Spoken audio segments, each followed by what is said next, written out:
The Oklahoma Sooner basketball team blows a pretty big lead in the final minutes of a basketball game, a conference basketball game. Sooner fans, it's not like you haven't seen this before. Congratulations to Iowa State. They looked dead in the water until about the 7:50 mark of the game. About 7:50 to go. Looks like the Sooners are going to win the game, get victory number 21, and pretty much solidify their spot for the NCAA Tournament. And come Sunday, not worry about if they're going to get in, but what their seating is going to be and where they're going to play and who they're going to play.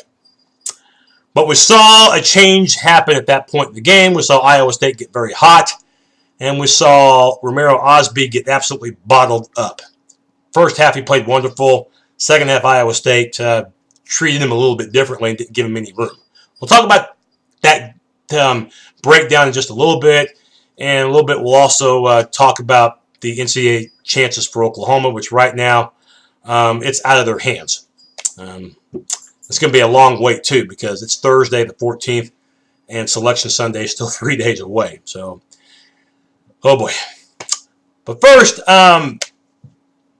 there's no question, okay, ladies and gentlemen, I know that the Sooners at the beginning of the season, before the season even started, that if I were to tell you that at the end of the season, on March 17th, Selection Sunday, that the Sooners may or may not go to the NCAA Tournament, you'll just have to wait and see. You would have said, oh, you Sooner 56, quit drinking, okay, and lay off the Jack Daniels. There's no way there's going to be any drama that day. Sooners have lost more games than they've won each of the last 3 seasons. The team hasn't been any good since Blake Griffin was there.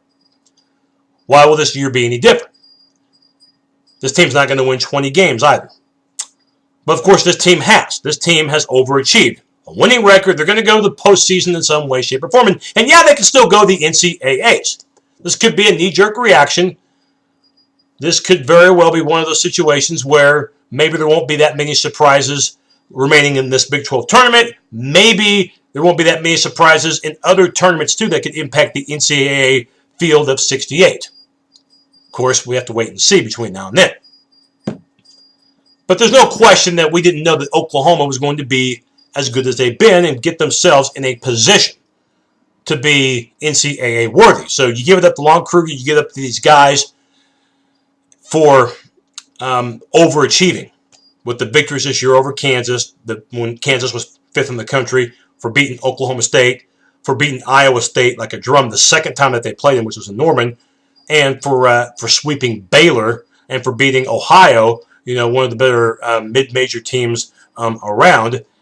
And so you really give it up to the Sooners, and for having a decent RPI and a high strength of schedule as well, which doesn't hurt when it comes to the tournament committee evaluating your resume.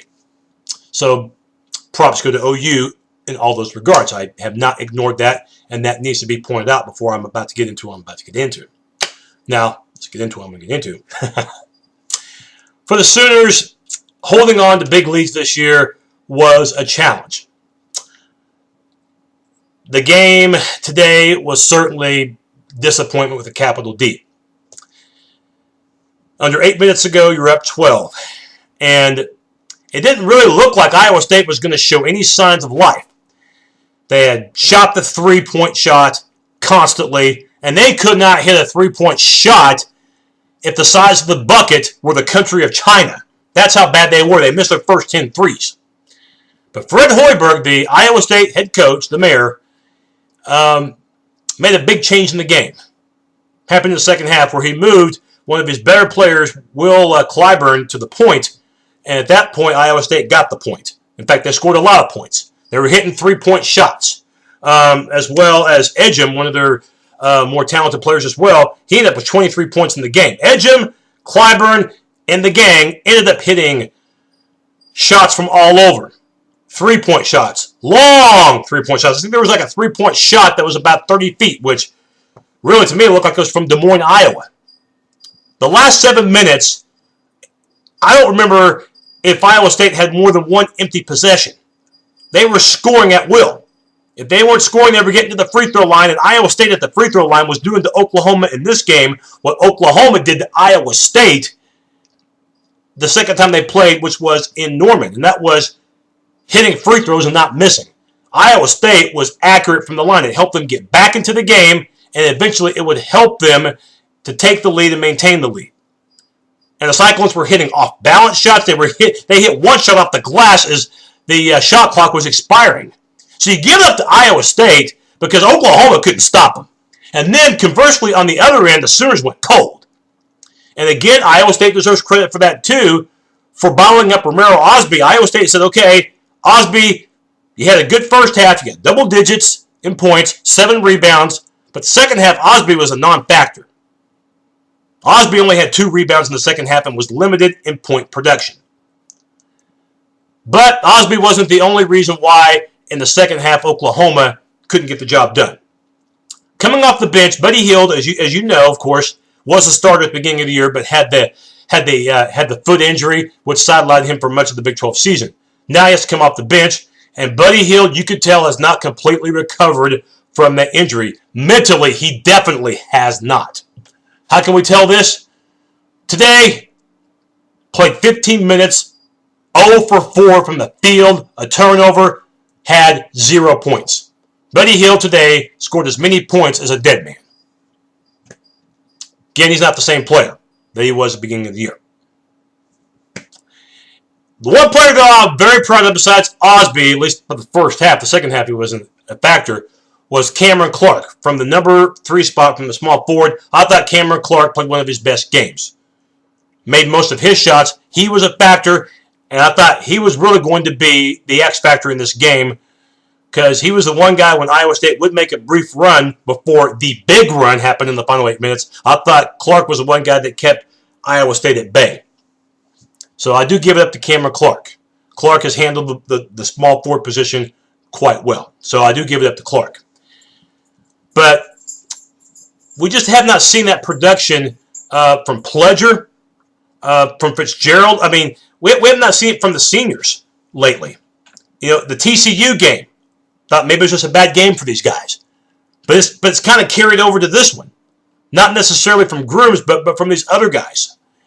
And again, at the beginning of the year, you weren't expecting Oklahoma to be this good. But now that you know that they put together these quality wins and have a 20-win season and have an NCAA tournament berth, and they're about to taste it, and then the loss at TCU a few days ago, just completely inexcusable, losing to a last-place team and losing at one point by 20-something points, playing easily your worst half of ball of the year, that first half, which was a horror show in Fort Worth against one of the worst teams in the country, a team that's not even ranked in the top 230 in the RPI. The Sooners, I think, ended up the season, the regular season, losing 3 of their last 6 games. And trust me, the tournament committee does look at how you played down the stretch. They'll look at the losses, too. The loss to TCU. They'll look at today's loss against Iowa State, not just because of the fact that you lost early in your conference tournament, but the way you lost, not being able to finish games. But to me, the most devastating loss this year for Oklahoma, if they do not get an NCAA invite come Sunday, the 17th, is going to be that Texas loss. Because for Texas, even though they've played better lately, at the time, Texas was struggling big time. Yeah, they got one of their better players back. The Kabongo kid came back after being suspended most of the year. Kabongo played in that game, but at the time, the Sooners had a 22-point lead with 7.5 minutes to go. And I do not care if you are playing Duke, Indiana, Gonzaga, last year's Kentucky team who won the national championship, 79 Michigan State who had Magic Johnson, or if you're playing any of those UCLA teams that had Lou Alcindor as the center or John Wooden as head coach, you should never lose to anybody with a 22-point lead with that little time left to go in the game. Never. And that day, you did. I applaud the Sooners for overachieving this year, but man, the way these final few games have transpired, it's disappointing. You can be disappointed if you're an OU fan. It's okay to say it. And Lon Kruger, I'm sure, is the most disappointed of the bunch. And today, as far as the disappointment, being in a split, today might have been the cherry. And give credit to Hoiberg and Iowa State. They finally got hot, And they had that crowd, which, of course, Iowa State always travels well in this tournament. They did when it was the Big 8 tournament. And, of course, it's the Big 12 tournament in Kansas City. Today was no exception. In terms of that Sprint Center crowd at Kansas City, when they did camera shots of it, it was mostly Iowa State fans. As far as the clothing, it looked like Ronald McDonald colors. Because those colors look like McDonald's, with the orange, with the red type colors. I mean, my goodness. And that's the way I knew it was going to be. It was going to be kind of like a road game for Iowa State. But they were not a factor. The crowd was not a factor until Iowa State got things figured out in those final few minutes. So, Iowa State, they're going to the tournament, joining Oklahoma State, Kansas, and K-State as the other Big 12 representatives. And now if you're Oklahoma, cross your fingers. I know they're going to be biting nails. Anything else superstitious that might help you to get a bid come Sunday.